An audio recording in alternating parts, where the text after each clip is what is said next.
안녕하세요. 저는 수원이라고 합니다. 제가 오늘 오픽 베트남어 시험을 보고 왔는데요. 시험을 보기 전에 인터넷에서 오픽 베트남어 관련된 정보들을 찾아봤는데 생각보다 많지 않아서 시험 본 걸 같이 좀 공유하면 어떨까 싶어서 이렇게 영상을 만들어 보게 되었습니다. 앞으로 오픽 베트남어 시험을 계속 보게 된다면 관련된 영상들을 지속적으로 만들 수 있도록 노력할 테니 여러분들도 많은 관심을 갖고 봐주세요. 자, 그럼 시작하겠습니다. 저는 베트남어를 공부한 지 조금 되었고요. 그래서 관련 자격증 시험을 몇 번 본 적이 있습니다. 제가 가지고 있는 베트남어 관련 자격증은 OPI, OPIC, 관광통역 안내사이고요. 그 중에서 오늘은 오픽에 대해서 조금 더 자세히 알아볼까 합니다. 오픽의 장점은 시험이 정말 자주 진행됩니다. 그래서 내 스케줄에 맞춰서 언제든지 접수 가능하고 쉽게 시험을 볼 수 있습니다. 결과도 시험을 본 지 한 일주일 정도 지나면은 바로 받아볼 수 있기 때문에 좀 빠르게 진행할 수 있다는 점이 장점인 것 같습니다. 그리고 비용도 OPI에 비해서는 절반 정도의 가격밖에 되지 않기 때문에 물론 이 금액이 작은 것은 아닌데 OPI에 비하면은 절반 정도 가격이라 그나마 OPI보다는 저렴하다라고 볼 수 있을 것 같습니다. 컴퓨터에 녹음된 문항을 듣고 거기에 대한 답변을 하는 회화 시험입니다. 그리고 사전에 설문조사 20분을 진행하는데 시험 점수에는 영향은 없고 기출되는 시험 문제에 영향이 있을 수 있습니다. 즉, 본인이 선택한 사전 설문조사 답변을 토대로 관련된 문제들이 좀 나올 수 있습니다. 그래서 시험은 사전 설문조사 20분, 본 시험 40분 정도의 시간이 소요되고요. 문항은 12문제에서 15문항입니다. 오픽에서는 본인이 어떤 단계의 시험을 볼지 1단계에서 6단계까지 결정하게 되어 있는데요. 1에서 2단계, 즉 낮은 단계를 선택하신 분들은 12문항을 배정받게 되고요. 그 외에 3에서 6단계까지 선택하신 분들은 15문제를 배정받게 됩니다. OPI와 OPIC 이 두 시험이 이름도 좀 비슷하고 많은 분들이 조금 헷갈려 하세요. 차이점은 OPIC은 끝에 C로 끝나잖아요. 그래서 이 컴퓨터가 녹음된 문제를 내준다고 보시면 됩니다. OPI는 전화기를 들고 실제 원어민과 전화를 통화하면서 하는 회화 시험이라고 보시면 되고요. 이 OPI는 아주 그 수준이 낮은 초급도 쉽게 도전이 가능합니다. 왜냐하면은 이름이 뭐니? 어디 사니? 누구랑 사니? 너 직업은 뭐니? 이렇게 아주 단답형 질문부터 시작을 할 수 있거든요.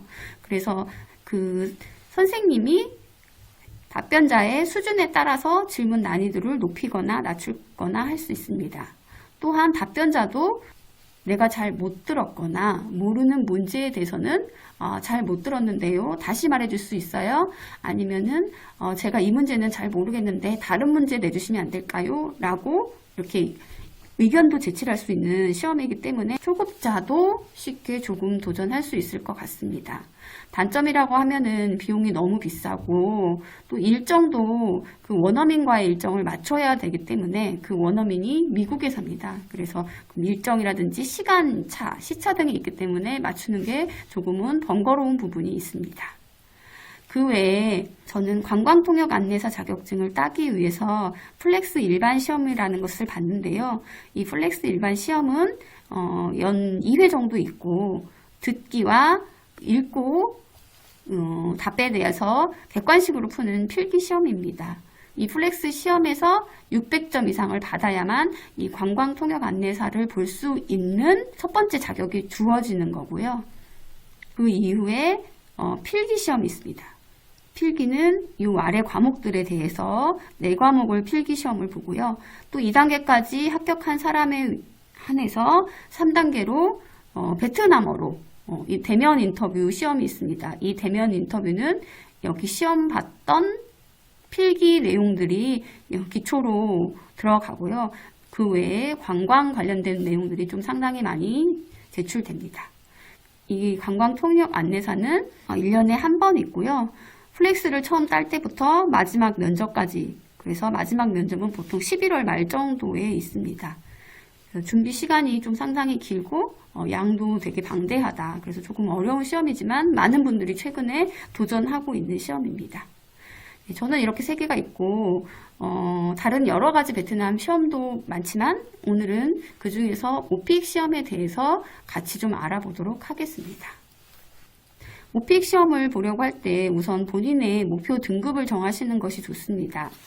오픽은 제일 낮은 NL 등급부터 AL 등급까지 등급이 있고요. 보통 초급은 여기 아래 3등급, 중급은 IL에서 IH 이 3등급 정도 보시는 것 같고요. 그 다음에 고급은 IH나 AL 등급 위에 2등급 정도 보시는 것 같아요. 그리고 실제 성적표를 받아봤을 때 IM을 받으시는 분들은 이 IM이 그 안에서 또 3개 등급으로 나뉩니다. 그래서 등급은 이렇게 되고요. 그 위에 OPI 같은 경우는 고급이 3등급이 더 있다라고 보시면 될 것 같습니다. 아래는 OPIC과 OPI가 같은 등급이고요. 그 위에 OPI가 3단계가 더 있다라고 보시면 될 것 같습니다. 실제로 본인이 어떤 등급인지 좀 감이 안 오실 수 있어요. 그래서 해당 오픽 사이트에 들어가셔서 관련된 단계 등을 한번 알아보시는 것도 좋고요. 그리고 또 하나의 팁이라고 하면은 첫 시험에 너무 완벽을 기하지 말고 우선 첫 시험은 한번 이렇게 시도해 보고 와서 오픽이라는 시험이 이런 시험이구나 라고 알고 오는 것도 방법입니다. 알고 와서 두 번째 시험을 조금 더 잘 준비하는 것도 좋은 방법인 것 같아요. 왜냐하면 이 시험 자체가 좀 상당히 난해하고 시험 유형도 우리나라 시험하고 좀 많이 다릅니다. 그래서 많은 분들이 가셔서 첫 시험에서는 당황을 하시거든요. 그래서 첫 시험에서는 좋은 점수가 좀 받기 어려운 시험이다. 그래서 좀 처음에는 도전을 해서 어떤 시험인지 유형을 파악하고 나의 목표는 어느 정도, 나는 어느 등급 정도 도전하면 되겠다라고 생각하고 준비하시는 게 더 좋을 것 같습니다. 그리고 시험 준비하기 전에 먼저 서베이를 해보시는 것이 좋습니다. 왜냐하면 여기에 나온 것처럼 설문에 대한 응답을 기초로 개인별 문항이 출제된다라고 하잖아요. 실제로 여기에서 어떤 것을 선택했냐에 따라서 관련된 질문이 나올 수 있습니다. 그래서 사전에 해당하는 서베이를 다 충실히 해보고 그 서베이에 관련된 예상 문제 그리고 관련 답변을 준비하시는 게 좋은 점수를 얻을 수 있는 방법입니다. 실제로 이 서베이에 나오는 것만 다 준비하는 것도 시간이 상당히 많이 걸립니다. 그래서 본인이 선택한 답변 문항에 대해서 준비하시는 게 시간을 좀 절약할 수 있는 방법이겠죠. 다음은 해당 사이트에 또 들어가셔서 1에서 6단계의 단계 중에 나는 어느 단계를 도전할지를 알아보시는 것도 중요합니다. 해당 사이트에 들어가시면 여기 샘플 오디오를 눌러보시면 실제로 시험을 보신 분들이 말한 답변 케이스가 나옵니다. 그래서 나는 어떤 단계의 사람하고 좀 수준이 비슷한지 확인해보고 단계를 정하시면 될 것 같은데요. 1이 제일 낮은 단계고 6이 제일 높은 단계라고 보시면 됩니다. 그리고 1에서 2단계를 선택하신 분들은 12문제, 3에서 6단계를 선택하신 분들은 15문제를 풀으셔야 되고요.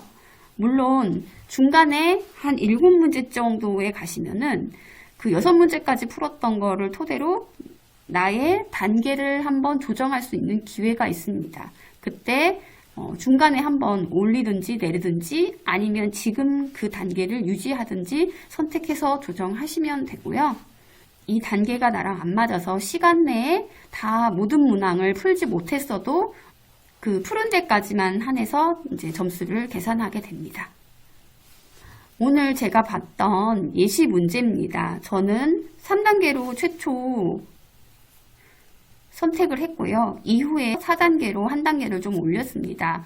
그래서 총 15문제를 풀었고요. 15문제를 푸는 시간은 40분입니다. 40분 내에 주어진 문제를 모두 다 푸는 게 제일 좋고요. 아까 말했듯이 다 못 풀어도 푸른 곳까지는 계산이 되고 이유는 이제 점수 계산이 안 됩니다. 각 문항당 제한 시간은 없고요. 총 40분 내에 주어진 문제를 다 풀면 됩니다. 즉, 각 문항당의 시간은 본인이 조정을 하시면 된다라는 겁니다. 40분 중에 시험 남은 시간은 앞에 칠판에 이렇게 화면으로 크게 띄어져 있으니까 내가 몇 단계이고 지금이 몇 분 정도 남았는지 파악을 해서 남은 문제에 대해서 조금 더 길게 답변을 할 건지 짧게 답변을 끝내야 될지 정하시면 될 것 같고요. 그리고 시간이 생각보다 길지 않습니다. 그래서 보통 한 문제당 1분 30초에서 2분 정도라고 평균적으로 생각하시면 될 것 같고요. 질문을 잘 이해를 못해서 2번씩 계속 듣거나 중간에 다음 문제로 넘어가는 시간의 텀을 가지면은 시간이 조금 더 부족할 수 있습니다. 그래서 그런 부분도 여러 번 보게 되면은 어느 부분에서 시간을 조금 줄여야겠다. 즉 예를 들면은 잘 들리는 질문, 내가 잘 이해하는 질문은 한 번 듣고 바로 대답을 한다든지 다음 문항으로 넘어갈 때 빨리 클릭해서 다음 문제로 넘어가는 시간을 줄인다든지 이런 팁이 있지만 이 시험을 처음 보거나 이 시험에 익숙하지 않으신 분들은 그런 부분까지 아마 생각하면서 조금 하기는 힘들 것 같아요. 무튼 평균 한 문제당 1분 30초에서 2분 정도다. 그리고 그 시간은 본인이 조정을 해서 시간 내에 답변을 해야 된다라는 것 주의를 해주시기 바랍니다. 제가 오늘 시험 보고 풀었던 문제는 아래와 같습니다. 우선 자기소개는 모든 분들이 맨 처음 받게 되는 질문이고요. 이 자기소개는 점수에 미포함되는 것으로 알고 있습니다. 기본 문제니 준비를 해가시면 될 것 같습니다. 다음 제가 선택한 주제와 관련된 것 중에 캠핑 문제가 3문제 나왔습니다. 캠핑 갈 때 장소 그리고 준비하는 것들 그 다음에는 콤보로 캠핑 가서 뭐 했는지 그리고 가장 최근 캠핑 경험 이렇게 3개가 시리즈로 3문제가 연속해서 나왔고요. 두 번째는 살고 있는 거주지 문제가 3개 나왔습니다. 제가 서베이 할 때 개인 집이나 아파트에서 혼자 산다를 선택했거든요. 그랬더니 그거와 관련이 있는 건지는 모르겠지만 이 거주지 문제가 나왔고 제 기억에 예전에 오픽 시험 봤을 때도 거주지 문제가 좀 자주 출제되었던 걸로 생각이 납니다. 그래서 지금 거주하고 있는 집이나 방들에 대해서 이제 묘사하는 부분 그리고 이거 비교하는 문제가 꼭 나와요. 옛날과 지금과 비교하는 문제. 이게 이제 집이 될 수도 있고 뭐 옛날 은행, 요즘 은행 아니면 옛날 극장, 요즘 극장 이렇게 과거와 현재를 비교하는 문제가 꼭 하나는 나온다. 그리고 이런 현재의 집 상태를 유지하기 위해서 어떤 것들을 하는지 이런 문제 정말 좀 당황스럽죠. 네, 그래서 전 답변을 저는 이제 원래 좀 깨끗한 사람이 아니라서 깨끗하지 않고 게을러서 좀 평일에는 집을 그냥 놔뒀다가 주말에 좀 몰아서 청소를 하거나 빨래를 한다 뭐 이런 것들로 좀 답변을 한 것 같아요. 네, 다음 문제 같이 볼게요. 휴가나 여유 시간에 뭐 하는지에 대해서 질문이 나왔고요. 그리고 그래서 그 상세 질문으로 3가지가 나왔습니다. 시간이 있을 때 뭐 하는지, 그리고 옛날과 비교해서 언제가 더 지금하고 여유로운지 이런 질문이 나왔어요. 이것도 이제 생각지도 못했던 질문이었는데, 저는, 옛날에 비해서 지금이 더 여유롭지 않다라고 답변을 했어요. 왜냐하면 옛날에는 이제 제가 젊었기 때문에 그때는 그냥 쉬고 놀고 뭐 이런 거를 너무 좋아해서 시간이 많았던 것 같다. 근데 이제 현재는 제가 이제 좀 나이가 들고 하니까 시간이 뭔가 하고 싶은 건 많은데 시간은 부족한 것 같다라고 많이 느낀다. 뭐 이렇게 답변한 것 같아요. 그리고 가장 최근에 집에서 보냈던 특별한 일, 그리고 가장 최근에 집에서 보낸 휴가 부분, 그리고 이때 뭐 특별하게 누구를 만났느냐, 누가 왔었느냐, 뭐 이런 질문이 그 안에 있었어요. 근데 제가 잘 이해는 못했지만, 아무튼 그 안에 벌어지는 자잘한 내용을 이렇게 예를 들어서 질문을 했던 것 같고요. 근데 2번, 3번 이 휴가에 관련된 문제는 솔직히 좀 비슷하게 답변했던 것 같아요. 이렇게 이제 시리즈로 콤보로 나오는 질문들이 답이 유사하게 겹칠 수밖에 없는 구조가 좀 많이 있는 것 같아요. 어쨌든 다르게 대답하고 싶었지만 휴가 때 집에서 특별히 하는 게 없었고, 그리고 최근에 했던 거나 예전에 했던 거나 비슷해서 답변을 비슷하게 했던 것 같습니다. 마지막으로 상황극 및 돌발 질문이 4문제 이상 나왔는데 총 15문제를 다 풀긴 했는데 지금 기억에 남는 거는 한 12문제 정도밖에 기억이 안 나요. 그 중에서 이제 상황극하고 돌발 질문에서 4문제 정도 기억이 납니다. 첫 번째로 관리자가 출장을 가려고 하는데 이제 노트북이 필요해서 사야 한다. 그래서 그 관리자한테 어떻게 알아봐서 그것을 뭐 구매할 거냐 이런 질문이었어요.